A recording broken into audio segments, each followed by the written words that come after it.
This is Talithia Barrett coming back to you today. I just wanted to speak to you about the power of what we eat and what we drink. Again, some of you know me as Talithia Denise Barrett or Fat Zappin' Zinger. And basically, what I'll be speaking to you about, again, will be just knowing better about the power or the weapons that we have with what we eat and what we drink and what we don't eat and what we don't drink. There's power in that. Well, first I want to start off by talking about Jeremiah 8:10 through 12 and then verse 22. And it says, "Therefore will I give their wives unto others, and their fields to them that shall inherit them.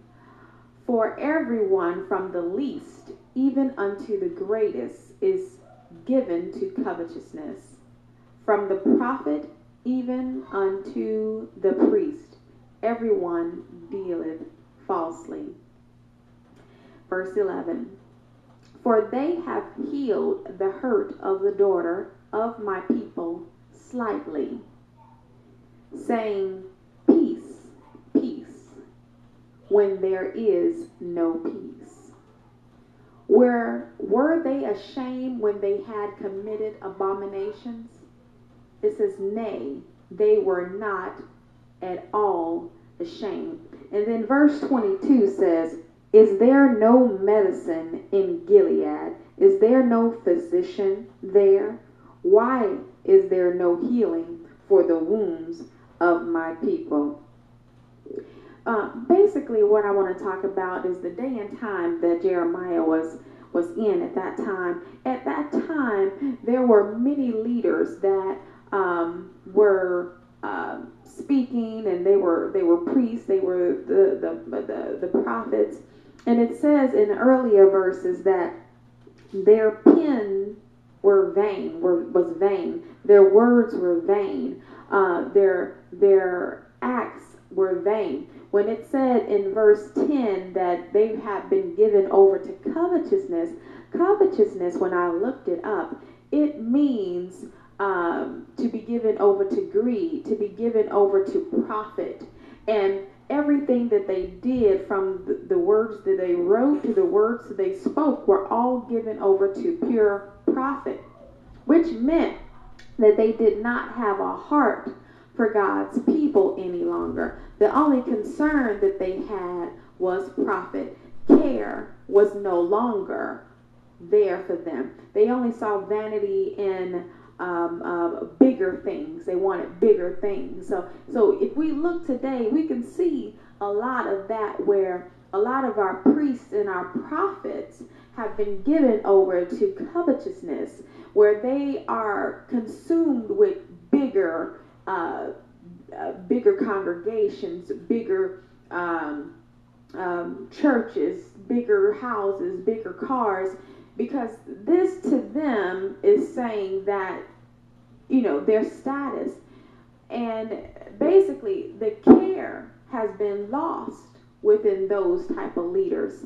And it's saying that they aren't even ashamed of it.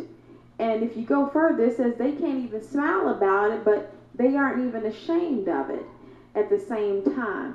And it says, is there no medicine in Gilead? And what it's talking about is, we'll go back to verse 11, when it says, "For they have healed the hurt of thy daughter of my people slightly."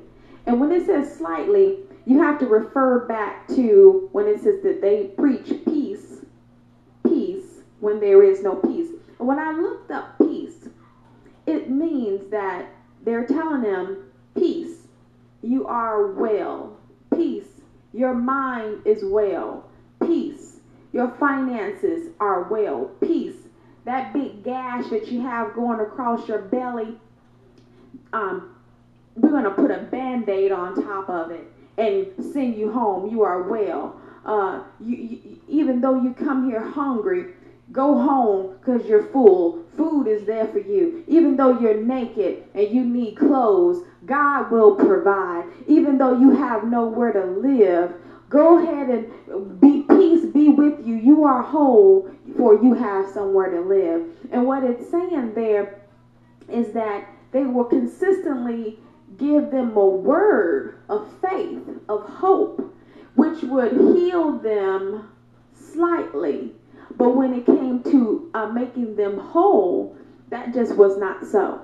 So basically, as we move forward, we're going to go to James 2, verses 17 through 18, where it says, in the same way, faith by itself, it is not accompanied. If it is not accompanied by action, it is dead. But someone will say, you have faith, I have deeds. Show me your faith without deeds, and I will show you my faith by what I do. And basically, what it's saying is that even though these preachers are able to deliver a great word, where you're pumped up on faith, because, by hearing, comes faith. So you built up on faith, and yes, faith is powerful. Of course it is. But when you're hungry, faith is not getting ready to fill you up when your carnal body is hungry and you have nowhere to turn. And if you're naked and you have no clothes, faith does not wrap clothes around you. So basically what it's saying here is faith without works, it is dead. It is awesome and wonderful to know the word of God from front to back, but if you are not functioning in both faith and works, what you're doing is simply dead. So we'll move forward to Matthew 25, where it tells about the final judgment. And these same preachers are going to be the ones that in the last days are going to be asking, Jesus is going to say, when I was hungry, you fed me. When I was thirsty, you gave me something to drink. When I was in prison, you came and you visited me. And then there will be those that will say, but Jesus, when were you ever thirsty and we didn't give you anything to drink? When were you ever without clothes and we didn't give you clothes?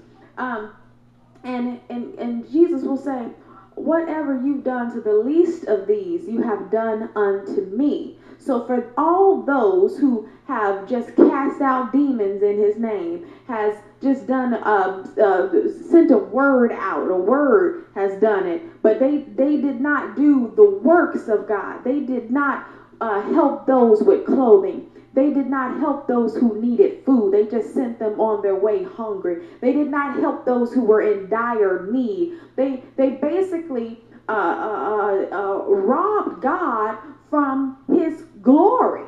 Because here it is that God has provided the church the money to take care of their members if their members are in need. But they'll say, we have no money for taking care of needs, but we got $2 million stashed away for our big glorious building that we need to build so that we can get in more souls. Well, what's the point in bringing in those souls when the only thing that you're able to give them is word, and you're not able to fulfill faith and works? You're practicing something that is dead, and God is calling for us to come up higher. He's calling for us to come up to a new way of being. And he's calling those people who hear what I'm saying through with the voice of God, who hears the voice of God. God is saying that all of those who are so taken with saving up their money to build up these great $1 million churches, but they have people that's coming to them telling them, I need a place to stay. I need some food to eat. I need some clothes on my back.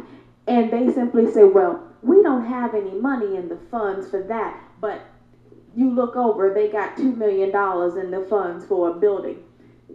Those people who turn people away, God has an issue with them. Your whole point of a church should be to build them up in faith and build up enough that when people come to you, you have something in the storehouse for meat. You have meat in the storehouse. There should never be a time where you're building a bank and the people come to you and you say, we have nothing, but you have savings for a big building. So that those people are going to have issues today because God's people are crying out for help and solutions. Now let me move forward